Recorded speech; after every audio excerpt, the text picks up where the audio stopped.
Olá, seja bem-vindo ao canal Leitura da Bíblia 365. Vamos continuar hoje no dia 170, que é o dia 19 de junho. Em 1 Reis, capítulo 20, versículo 1 até o capítulo 21, versículo 29. Por esse tempo, Ben-Hadad, rei da Síria, mobilizou seu exército com o apoio de 32 reis aliados e seus carros de guerra e cavalos. Eles cercaram Samaria e a atacaram.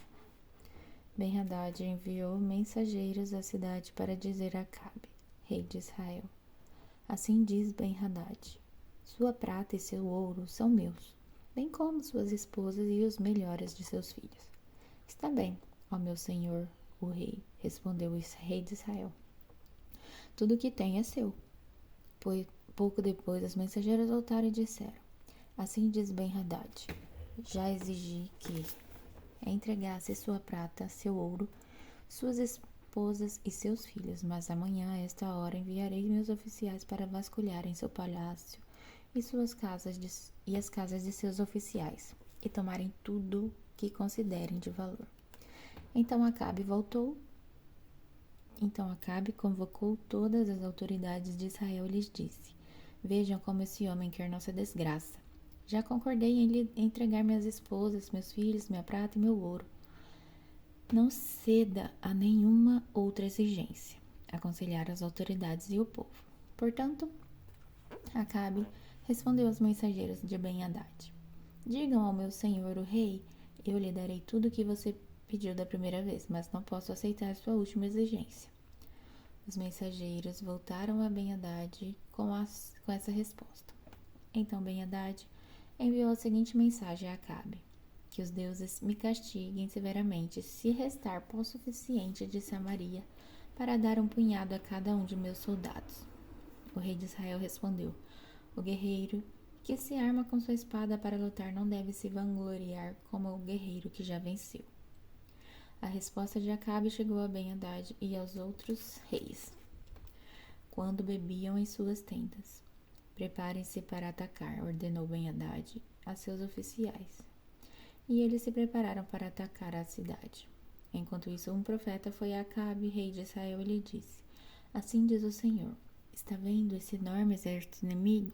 Hoje eu o entregarei em suas mãos. Com isso, você saberá que eu sou o Senhor.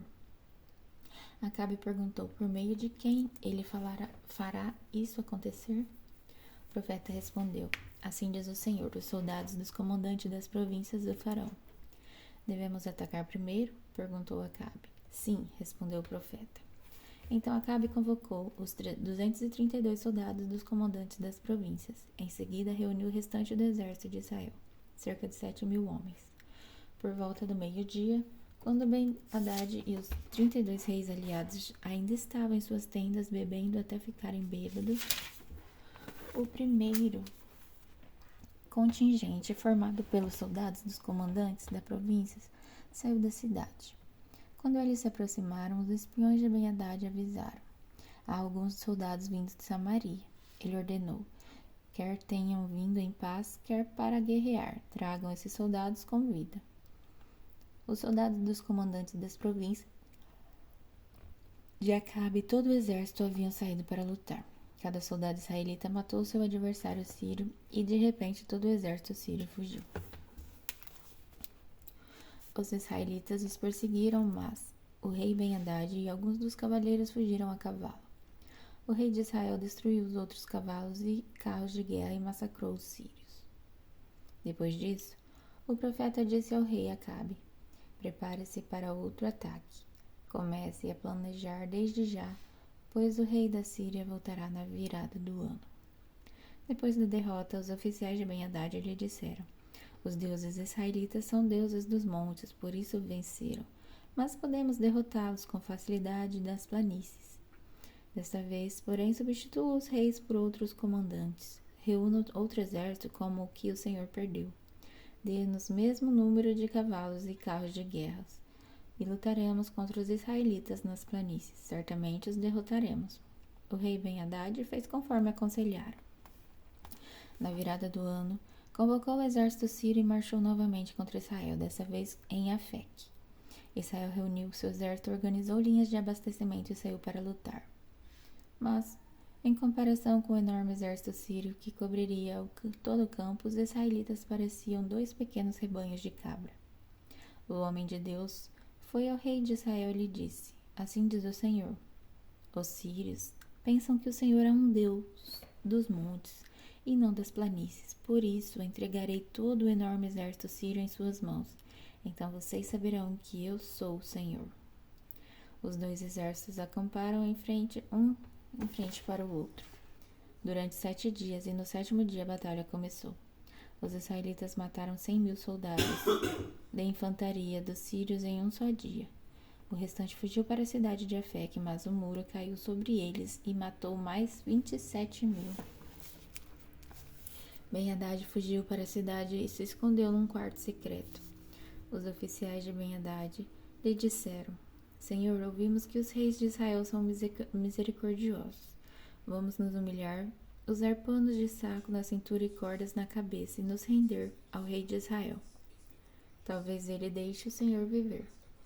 Então, vestiram panos de saco e cordas, foram ao rei de Israel e suplicaram. Seu servo Ben-Hadad disse: Peço que me deixe viver. O rei de Israel respondeu: Ele ainda está vivo? Ele é meu irmão. Os homens interpretaram isso como um bom sinal e, aproveitando essas palavras, responderam: Sim, seu irmão Ben-Hadad. Vão buscá-lo, disse o rei de Israel. E quando Ben-Hadad chegou, Acabe o convidou para subir em sua carruagem. Ben-Hadad lhe disse: Devolverei as cidades que meu pai tomou de seu pai e você poderá estabelecer centros de comércio em Damasco, como meu pai fez em Samaria. Acabe disse: Sob essas condições, eu o libertarei. Então os 2 fizeram um acordo e Ben-Hadad foi liberto. Enquanto isso, o Senhor instruiu um dos membros de um grupo de profetas a dizer ao outro: Dê um soco em mim. Mas o homem se recusou a fazê-lo. Então o profeta lhe disse: Como você não obedeceu à voz do Senhor? Um leão o matará assim que você sair daqui. E quando ele partiu, um leão o atacou e o matou. Em seguida, o profeta se dirigiu a outro homem e disse: Dê um soco em mim. O homem deu um soco no profeta e o feriu. O profeta colocou a faixa de pano sobre os olhos para disfarçar e esperou pelo rei junto à estrada.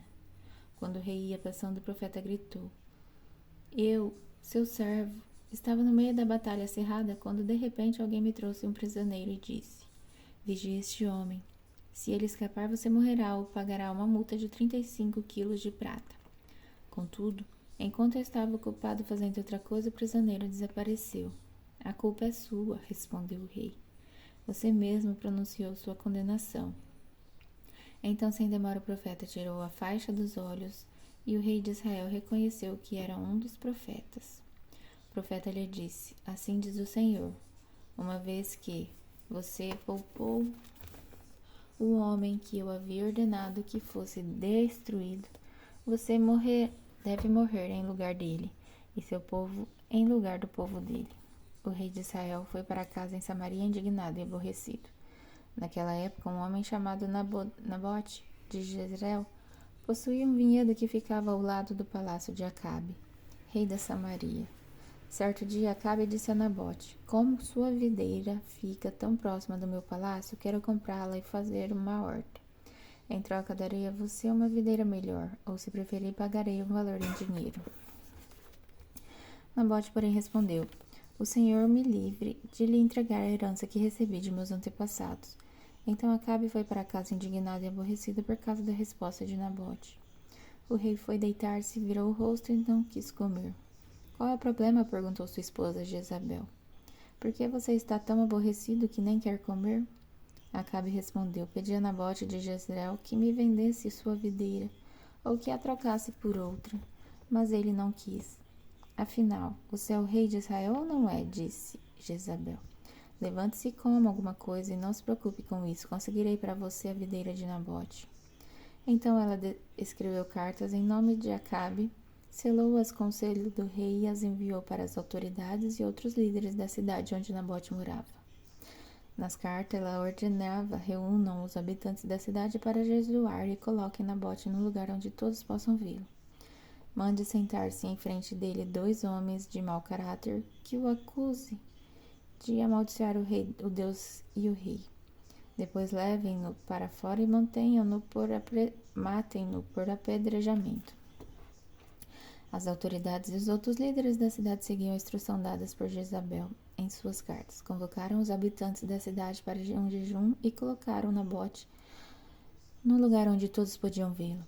Então 2 homens de mau caráter vieram, sentaram-se em frente dele para que ele o acusasse diante de todo o povo, dizendo: ele amaldiçoou o Deus e o rei. Em seguida foi arrastado para fora da cidade e morto por apedrejamento. Os líderes da cidade mandaram avisar Jezabel: Nabote foi apedrejado e está morto.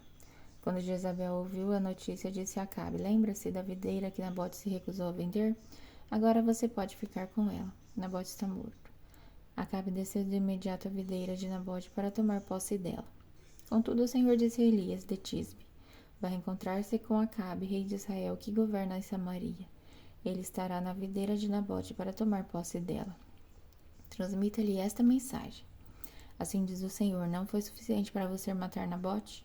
Era preciso que também roubasse a propriedade dele? Por causa do que você fez, os cães lamberão seu sangue no mesmo lugar onde lamberam o sangue de Nabote. Quer dizer que você me encontrou, meu inimigo, disse Acabe a Elias. Sim, respondeu Elias, vim porque você se vendeu para fazer o que é mal aos olhos do Senhor. Agora o Senhor diz: trarei desgraça sobre você e os terminarei. Eu destruirei todos os seus descendentes do sexo masculino em Israel, tanto escravos como os livres. Acabarei com sua família, como fiz com a família de Jeroboão, filho de Nebate, e com a família de Baasa, filha de Aias, pois você provocou minha ira e levou Israel a pecar. Enquanto a Jezreel, o Senhor diz: cães devorarão o corpo de Jezabel no campo em Jezreel. Os membros da família de Acabe que morreram na cidade serão comidos pelos cães, e os que morreram no campo serão comidos pelos arbustos. Não houve ninguém que tenha se vendido tão completamente para fazer o que é mal aos olhos do Senhor como Acabe, influenciada por sua esposa Jezabel. Sua prática mais repugnante foi adorar ídolos como havia feito os amorreus, pois que o Senhor tinha expulsado de diante dos israelitas. Quando Acabe ouviu essa mensagem, rasgou suas roupas, vestiu-se de pano de saco e jejuou. Passou a dormir em cima de panos de saco e a andar cabisbaixo. Então Elias de Tisbe recebeu outra mensagem do Senhor: vê como Acabe se humilhou diante de mim? Por isso, não trarei calamidade durante sua vida. Farei cair a calamidade sobre os filhos dele, destruirei sua dinastia. Agora em Atos capítulo 12, versículo 24 até o capítulo 13, versículo 15. Enquanto isso, a palavra de Deus continuava a se espalhar e havia muitos novos convertidos. Quando Barnabé e Saulo terminaram sua missão em Jerusalém, voltaram, levando consigo João Marcos. Entre os profetas e mestres da igreja de Antioquia da Síria estava Barnabé e Simeão, chamado Negro, Lúcio de Cirene, Manaém, que tinha sido criado com o rei Herodes de Antipas, e Saulo. Certo dia, enquanto adoravam o Senhor e jejuavam, o Espírito Santo disse: separem Barnabé e Saulo para realizarem o trabalho para o qual os chamei. Então, depois de mais jejuns e orações, impuseram as mãos sobre eles e os enviaram em sua missão. Enviados pelo Espírito Santo, eles desceram ao porto de Seleucia, de onde navegaram para a ilha de Chifre. Ali, na cidade de Salamina, foram às sinagogas judaicas e pregavam a palavra de Deus. João Marcos os acompanhava como assistente. Viajava por toda a ilha até que por fim chegaram a Pafos, onde encontraram um feiticeiro judeu, um falso profeta chamado Bar-Jesus. Ele apanhava o governador Sérgio Paulo, um homem inteligente que convidou Barnabé e Saulo para visitá-lo, pois desejava ouvir a palavra de Deus. Mas Elimas, o feiticeiro, esse é o significado de seu nome, opôs-se a eles na tentativa de impedir que o governador viesse a crer. Cheio do Espírito Santo, Saulo, também conhecido como Paulo, Encarou Elimas nos olhos e disse: Filho do diabo, cheio de toda espécie de engano e maldade, e inimigo de tudo o que é certo. Quando deixará de distorcer os caminhos retos do Senhor? Preste atenção, pois o Senhor colocou a mão sobre você para castigá-lo, e você ficará cego, sem conseguir ver a luz do sol por algum tempo. No mesmo instante, neblina de escuridão cobriram-lhe os olhos, e ele começou a tatear, suplicando que alguém o tomasse pela mão e o guiasse. Quando o governador viu o que havia acontecido, creu, muito admirado com o ensino a respeito do Senhor.